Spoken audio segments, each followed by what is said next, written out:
Hello everyone, let's talk about free trade as part of our questions and answers period for April 9th. So, this first person says, I think free trade has two faces, a good thing and a bad thing. Alright, the good thing is it creates more jobs for Canadian people and improves the country, and we can buy the stuff more cheaper than, I think you mean there, than we could without. Alright. The bad thing is we are depending on another country. As we see right now, the President of the United States, he wants to stop the export of face masks to Canada, and that makes Canada depend on them. We should make all the things that we can to be independent of another country and make Canada stronger. At this point, I think everyone agrees, right? Even Doug Ford, who, by the way, I have my differences with Doug Ford, but I think right now Doug Ford's doing a good job. But even Doug Ford is a conservative, and conservatives love free trade as a general rule. But even Doug Ford has been saying, you know, all of this stuff from now on needs to be made in Canada, right? All of the masks, all of the hand sanitizer, all of the protective equipment, all of that stuff needs to be made in Canada. That's what Doug Ford said, right? And I was surprised, because usually Doug Ford is a free trade guy, but even he understands that, you know, all those things we need to make here now. Let's see.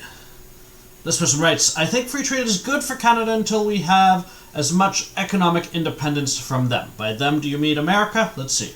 The World Trade and Health Organizations make decisions that may affect Canada's economy and the health of Canadians. It's with an S. For example, stopping masks by America to Canada. On the other hand, without free trade, imports and exports, Canada could not continue to grow and prosper. In fact, we need a strong economy, culture, and government to keep our country's identity. Okay, I'm glad you bring up identity, because that's going to be one of the things we talk about next week. So, seems like we have another agreement here. You know, you can have free trade for, like, phones and for things like, you know, pencils, books, whatever. But when it comes to these essential things, like, we really need to rethink that, right? Because this COVID-19 stuff is not going away.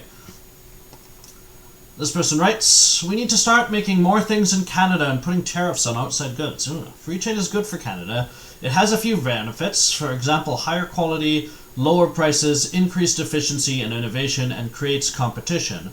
But in times of need, Canada will not be able to produce or access it easily. For instance, like now, there are no important and necessary goods such as masks or hand sanitizer in Canada, and the free trade countries do not send these goods to Canada, so we have to be able to make them. Yeah, you're right. I mean, right now, I have some hand sanitizer, but it's the same bottle that was in the classroom, right? So before the school closed down, I took that bottle of hand sanitizer home, and I have like maybe half of it left, so that's my hand sanitizer. But I can't find any masks, right? And I don't know where I would get one. Not even the N95, just a normal mask.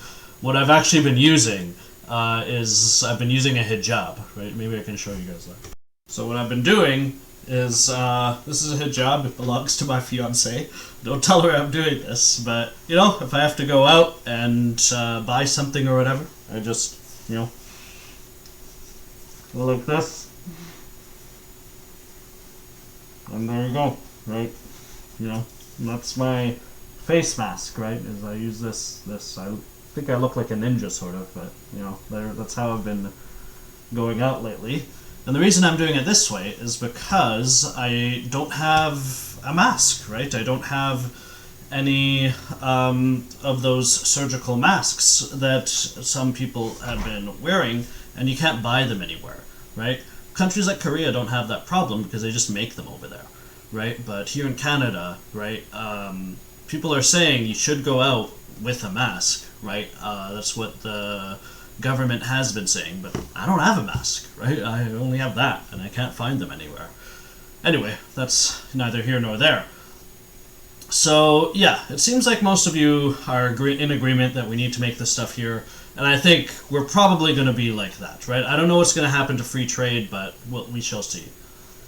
One person asked the questions, why do Americans own Tim Hortons? I got surprised.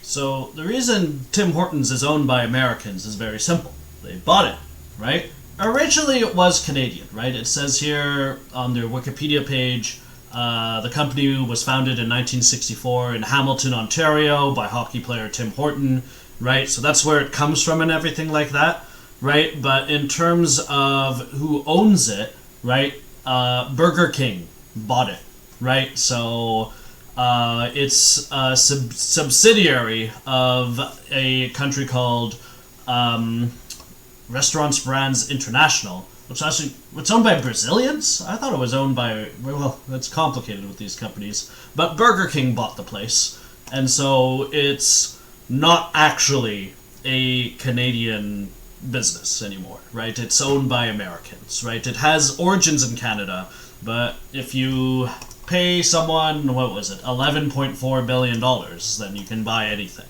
right? So that's how Americans own Tim Hortons, right? It's not like there's anything to stop it, right? It's because we sold it to them. Anyway, guys, so we are now coming up to the weekend.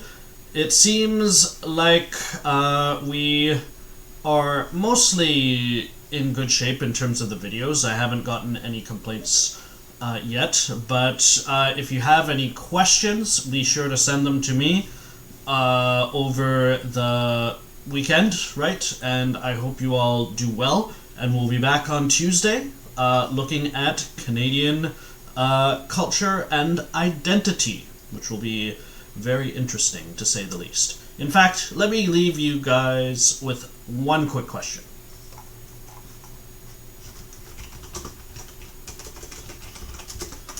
What is Canadian culture?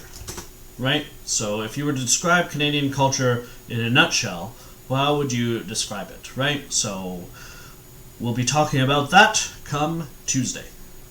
So for now, have a nice Good Friday, a nice Easter, and I'll see you guys later.